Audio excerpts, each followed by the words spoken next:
ಬಿಡದಿ ರೈತರು ವೈಯಕ್ತಿಕ ನಮ್ಮ ಬೀಗರದಾರ ಬಿಜ್ಜರದಾರ ಅಥವಾ ನಮ್ಮ ಜಾತಿಯವ್ರು ಯಾರು ಲಿಂಗಾಯತರು ಯಾರು ಲಿಂಗಾಯತರು ಇಲ್ಲಿ ಎಲ್ಲ ಒಂದೇ ಜಾತಿ. ಅದು ಯಾವ್ದು ಅಂದ್ರೆ ಮಾನವ ಜಾತಿ, ಅದು ಸನಾತನ ಹಿಂದೂ ಧರ್ಮ. ನಾವು ಹೋರಾಟ ಮಾಡ್ಬೇಕು. ನಮ್ಗೆ ಏನಾಗುದಿದೆ ನಾವು ಹೇಳ್ತಿಲ್ಲ. ನಾನು ವಿಧಾನಸಭೆ ಒಳಗೆ ಹೇಳಿದೆ, ಭಾಳ ಚರ್ಚೆ ನಡೀತು. ಪೊಲೀಸ್ ಆಡಳಿತ ಸಂಪೂರ್ಣ ವೈಫಲ್ಯ. ನಮ್ಮ ಧೀಮಂತ ನಾಯಕ ಆರ್ ಅಶೋಕರು ಒಂದು ಪ್ರಸ್ತಾವನೆ ತಂದಿದ್ರು ವಿಧಾನಸಭೆಯಲ್ಲಿ, ಕರ್ನಾಟಕದಲ್ಲಿ ಪೊಲೀಸ್ ಸಂಪೂರ್ಣ ವಿಫಲ ಆಗಿದೆ. ನಾ ಹೇಳಿದೆ ವಿಧಾನಸಭೆಯಲ್ಲಿ ಸಿದ್ದರಾಮಯ್ಯನವರಿದ್ರು, ಎಲ್ಲರೂ ಇದ್ರು.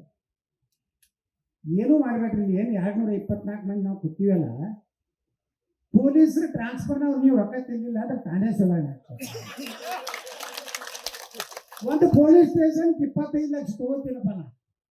ಆ PSI ಬಂದವ ಏನು ಅವ್ನ ಮನೆಗೆ ಗಿಡ ಹಚ್ಚಿರ್ತಾನೆ, ಪಟ ಹರಿದು ನನಗೆ MLA ಕೊಟ್ಟು ಬಂದು ನಿಮ್ಮ ಹತ್ರ ಬರ್ಬೇಕಿಲ್ಲೋ, 3 ಸೈಟ್ ಹಿಡಿಬೇಕು.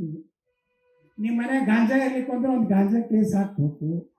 ಅಂದರೆ ಅವ್ರದ್ದು ಕೋಡ್ ಮಾಡಿರ್ತಾವ ಪೊಲೀಸರು, ಸೂಪರ್ ಸರ್. ಹೌದಾ? ಒದ್ದೊಳಗೆ ಕಾಮಗಾನೆ ಅಂತ ಎಲ್ಲರೂ ಒಂದು ಮರ್ಡರ್ ಆಯ್ತು ನಮ್ಮ ಕಡೆ. ಈ ಕಡೆ ಪೊಲೀಸರು ಒಳ್ಳೆಯದು ಗೊತ್ತಿಲ್ಲ. ನಮ್ಮ ಕಡೆ ಮರ್ಡರ್ ಆತ ತಿಳ್ಕೊರಿ. ಹಳ್ಳಿಯಾಗ ಮೊದಲು ಮರ್ಡರ್ ಮಾಡಿದವ್ರು ಹಿಡಿದಿಲ್ಲ. ಊರಾಗ ಶ್ರೀಮಂತರು ಯಾರಲ್ಲ ಅವ್ರು ಹಿಡಿದು ಒಳಗೆ ಹಾಕ್ತಾರೆ.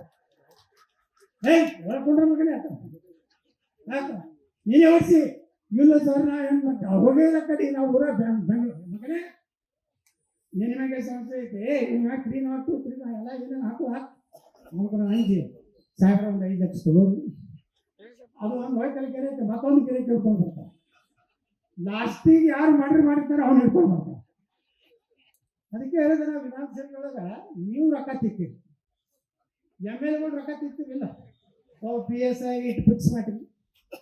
ಇಲ್ಲಿ ಒಳಗ ಭಾಷಣ ಅಲ್ಲಿ ಹಿಂಗ ಇಲ್ಲಿದ್ರ ಜಮೀನು ಎಲ್ಲ ಬರಡಿದೆ, ಏನೂ ಬೆಳೆದಿಲ್ಲ. ವಿಧಾನಸಭೆ ಹೇಳ್ತಾರೆ, ವಿಧಾನಸಭೆ ಒಳಗೆ ಇಲ್ಲಿ ನಮ್ಮ ನಾಯಕರುಗಳು ಬರ್ತಾರ, ಬಂದು ಭಾಷಣ ಮಾಡ್ತಾರೆ. 1 ಇಂಚ್ ಜಾಗ ಬಿಡಬೇಡ್ರಿ, ನಾವು ನಿಮ್ಮ ಜೊತೆಗದೀವಿ, 24 ತಾಸು ಕರೀರಿ ಬರ್ತೀವಿ. ವಿಧಾನಸಭೆಗೆ ಹೋಗಿ ಏನ್ ಮಾತಾಡ್ತಾರೆ, ನೀವು ಬೆಂಬಲ ಕೊಡ್ತೀವಿ, ನೀವು ಮಾಡ್ರಿ, ನಮ್ಮ ಸರ್ಕಾರ ಮಾಡ್ಕೊಂಡು ನಾವು ಮಾಡ್ತೀವಿ ಅಂದ್ರೆ ಇಲ್ಲೋ ಇಲ್ಲ. ನಾ ಏನಾದ್ರು ಹುಟ್ಟಿಸಿ ಹೇಳಕತ್ತೀವಿ ನಾವು. ಇದೇ ಪ್ರಶ್ನೆ ವಿಧಾನಸಭೆ ಒಳಗ ಅಲ್ಲಿ ಅಲ್ದವ್ರಿಗೆ ಅಲ್ಲಾರು ಇಬ್ಬರಿಗೆ ಎಲ್ಲರಿಗೂ ನಾ ಕೇಳ್ತೀನಿ. ನಾ ಎದ್ದು ಕೇಳ್ತೀನಿ, ಒಮ್ಮೆ ಜಂಗಿ ನಿಕಾಲಿ ಕುಸ್ತಿ ವಿಧಾನಸೌಧದಾಗ ಆಗಲಿ. ನಾ ಇಷ್ಟೇ ಹೇಳ್ತೀನಿ DK ಶಿವಕುಮಾರ್ ಮಾನ್ಯ ಮುಖ್ಯಮಂತ್ರಿಗಳಿಗೆ, ನಿಮ್ಮ ಕೊನೆ ಆಸೆ ಏನಿತ್ತು?